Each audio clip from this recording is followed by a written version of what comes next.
परिचय। ठोस अवस्था रसायन को ठोस आबंधन भी कहते हैं। रासायनिक आबंध एक आकर्षण बल होता है जो दो कणों, परमाणु, अणु, आयन को परस्पर संलग्न रखता है, जिससे नया ठोस बनता है। ये कण ज्यादा स्थायी रूप प्राप्त करने हेतु परस्पर स्थिर विद्युत आकर्षण बल से भी आबंधित होते हैं। सोचिए, यदि आप ठोस नहीं होते तो आप कुछ भी नहीं होते। तो आइए ठोस अवस्था के बारे में और विस्तार से पढ़ें। उद्देश्य। इस पाठ के अंत में आप निम्न करने में सक्षम हो जाएंगे। ठोस अवस्था के सामान्य गुण धर्म बताना, अक्रिस्टलीय ठोस और क्रिस्टलीय ठोस के बीच विभेद करना, क्रिस्टलीय ठोसों को आबंधन बलों के प्रकार के आधार पर वर्गीकृत करना, क्रिस्टल जालक और एकक कोष्ठिका को परिभाषित करना। ठोसों का वर्गीकरण। ठोसों को उनके अवयवी कणों में उपस्थित क्रम की प्रकृति के आधार पर क्रिस्टलीय या अक्रिस्टलीय में वर्गीकृत किया जा सकता है। ठोसों का वर्गीकरण। क्रिस्टलीय ठोस विषमदैशिक प्रकृति के होते हैं। विभिन्न दिशाओं में कणों की भिन्न भिन्न प्रकृति के कारण प्रकृति में विषमदैशिकता होती है। अक्रिस्टलीय ठोस। अक्रिस्टलीय ठोसों को उनकी अति मंद प्रवाह की प्रवृत्ति के कारण आभासी ठोस या अतिशीतित द्रव भी कहा जाता है। उदाहरण, पुरानी इमारतों की खिड़कियों और दरवाजों पर जड़े शीशे निरअपवाद रूप से शीर्ष की अपेक्षा अधस्तल में किंचित मोटे पाए जाते हैं। यह इसलिए होता है क्योंकि कांच अत्यधिक मंदता से नीचे प्रवाहित होकर अधस्तल भाग को किंचित मोटा कर देता है।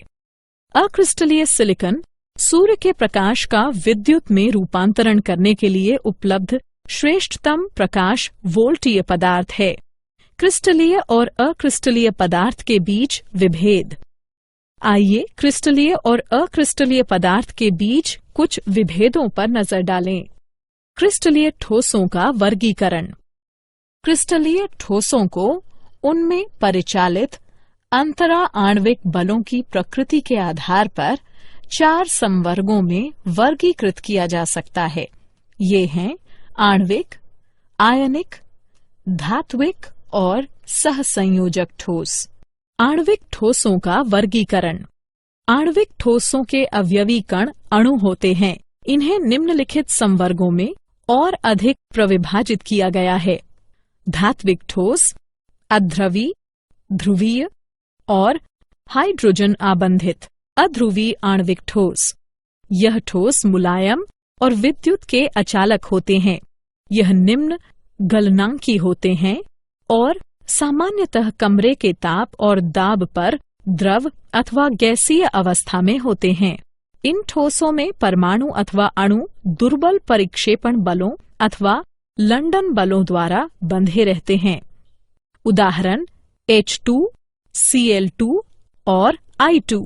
ध्रुवीय आणविक ठोस। पदार्थों के अणु ध्रुवीय सहसंयोजक आबंधों से बने होते हैं। अणु अपेक्षाकृत प्रबल द्विध्रुव अन्योन्य क्रियाओं से एक दूसरे के साथ बंधे रहते हैं। यह ठोस मुलायम और विद्युत के अचालक होते हैं। इनके गलनांक अध्रुवी आणविक ठोसों से अधिक होते हैं। उदाहरण, HCl, SO2 हाइड्रोजन आबंधित आणविक ठोस। ऐसे ठोसों के अणुओं में H और F, O अथवा N परमाणुओं के मध्य ध्रुवीय सहसंयोजक बंध होते हैं। यह विद्युत के अचालक होते हैं।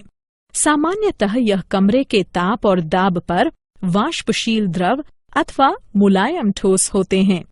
उदाहरण, H2O बर्फ। आयनिक ठोस। आयनिक ठोसों के अवयवी कण आयन होते हैं। ऐसे ठोसों का निर्माण धनायनों और ऋणायनों के त्रिविमीय विन्यासों में प्रबल कूलोमी स्थिर विद्युत बलों से बंधने पर होता है। यह ठोस कठोर और भंगुर प्रकृति के होते हैं।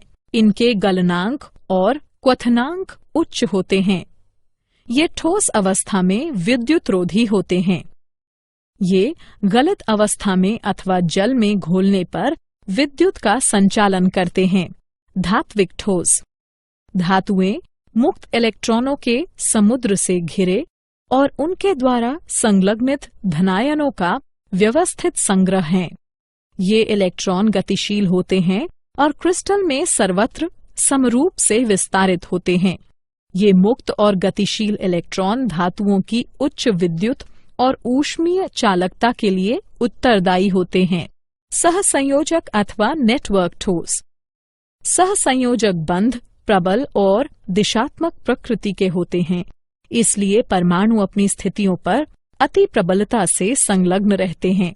ऐसे ठोस अति कठोर और भंगुर होते हैं। इनका गलनांक अत्यंत उच्च होता है और गलन से पूर्व विघटित भी हो सकते हैं। ये विद्युत रोधी होते हैं और विद्युत का संचालन नहीं करते। उदाहरण हीरा, सिलिकॉन, कार्बाइड। ग्रेफाइट कार्बन परमाणु विभिन्न परतों में व्यवस्थित होते हैं और प्रत्येक परमाणु उसी परत के 3 निकटवर्ती परमाणुओं से सहसंयोजक बंधन में होता है, जो कि एक दूसरे के ऊपर सरक सकते हैं। यह ग्रेफाइट को मुलायम ठोस और उत्तम ठोस चिकनाई बनाते हैं। क्रिस्टल जालक और एकक कोष्ठिका। अतः दिक्स्थान में बिंदुओं की नियमित त्रिविमीय व्यवस्था को क्रिस्टल जालक कहते हैं। एकक कोष्ठिका क्रिस्टल जालक लघुतम है। इसे जब विभिन्न दिशाओं में पुनरावृत्त किया जाता है तो पूर्ण जालक की उत्पत्ति होती है। प्रत्येक एकक कोष्ठिका के अभिलक्षणिक गुण निम्न हैं। 1. उसके तीनों किनारों की विमाओं A, B और C के द्वारा, जो कि परस्पर लंबवत हो भी सकते हैं अथवा नहीं भी। 2. किनारों कोरों के मध्य कोण अल्फा, B और C के मध्य, बीटा A और C के मध्य और गामा A और B के मध्य के द्वारा। इस प्रकार एकक कोष्ठिका 6 पैरामीटरों A, B, C, alpha, beta और गामा द्वारा अभिलक्षणित होती है। आद्य एवं केंद्रित एकक कोष्ठिका। एकक कोष्ठिका को विस्तृत रूप से 2 संवर्गों में बांटा जा सकता है। आद्य एवं केंद्रित एकक कोष्ठिका। क. आद्य एकक कोष्ठिका। जब अवयवी कण एकक कोष्ठिका के केवल कोनों पर उपस्थित हों तो उसे आद्य एकक कोष्ठिका कहा जाता है। ख. केंद्रित एकक कोष्ठिका। जब एकक कोष्ठिका में एक अथवा अधिक अवयवी कण कोनों के अतिरिक्त अन्य स्थितियों पर भी उपस्थित होते हैं तो उसे केंद्रित एकक कोष्ठिका कहते हैं। केंद्रित एकक कोष्ठिका। केंद्रित एकक कोष्ठिकाएं 3 प्रकार की होती हैं। अंतः केंद्रित एकक कोष्ठिका। ऐसी एकक कोष्ठिका में एक अवयवी कण परमाणु, अणु अथवा आयन कोनों में उपस्थित कणों के अतिरिक्त उसके अंतः केंद्र में होता है। फलक केंद्रित एकक कोष्ठिका। ऐसी एकक कोष्ठिका में कोनों पर उपस्थित अवयवी कणों के अतिरिक्त एक अवयवी कण प्रत्येक फलक के केंद्र पर भी होता है। अंत्य केंद्रित एकक कोष्ठिका। ऐसी एकक कोष्ठिका में कोनों पर उपस्थित अवयवी कणों के अतिरिक्त एक अवयवी कण किन्हीं 2 विपरीत फलकों के केंद्र में पाया जाता है। क्या आप जानते हैं? साथ ही धनीय जालक संरचना अधनीय संरचना की तुलना में फिसलन का ज्यादा अवसर उपलब्ध कराती है, क्योंकि उनकी समरूपता विभिन्न दिशाओं में घनिष्ठता से संबद्ध परतें उपलब्ध कराती है। फलक केंद्रित धनीय FCC एकक कोष्ठिका अंतः केंद्रित धनीय BCC एकक कोष्ठिका की तुलना में ज्यादा भार पड़ने पर टूटने से पहले ही विकृत हो जाती है। BCC जालक यद्यपि घनीय घनिष्ठता से संबद्ध नहीं होते और मजबूत धातु बनाते हैं। अल्फा आयरन और टंगस्टन BCC रूप होते हैं। FCC जालक धनीय और घनिष्ठता से संबद्ध भी होते हैं और ज्यादा भंगुर पदार्थ बनाते हैं। गामा, आयरन, चांदी, सोना और लेड में FCC संरचना होती है। अंततः HCP जालक घनिष्ठता से संबद्ध होते हैं लेकिन घनीय नहीं होते। HCP धातुएं जैसे कोबाल्ट और जिंक उतनी भंगुर नहीं होती जितनी FCC धातुएं होती हैं। सारांश। आइए हमने जो कुछ सीखा है उसे संक्षेप में दोहराएं।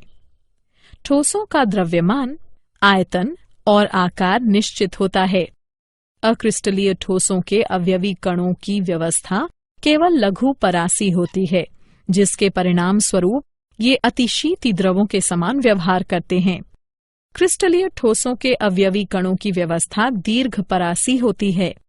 उनके अवयवी कणों के मध्य अन्योन्य क्रिया की प्रकृति के आधार पर इन्हें आणविक, आयनिक, धात्विक और सहसंयोजक ठोस नामक 4 संवर्गों में विभाजित किया जा सकता है। क्रिस्टलीय ठोसों में अवयवी कण नियमित क्रम में व्यवस्थित होते हैं जो पूरे क्रिस्टल में विस्तारित होते हैं।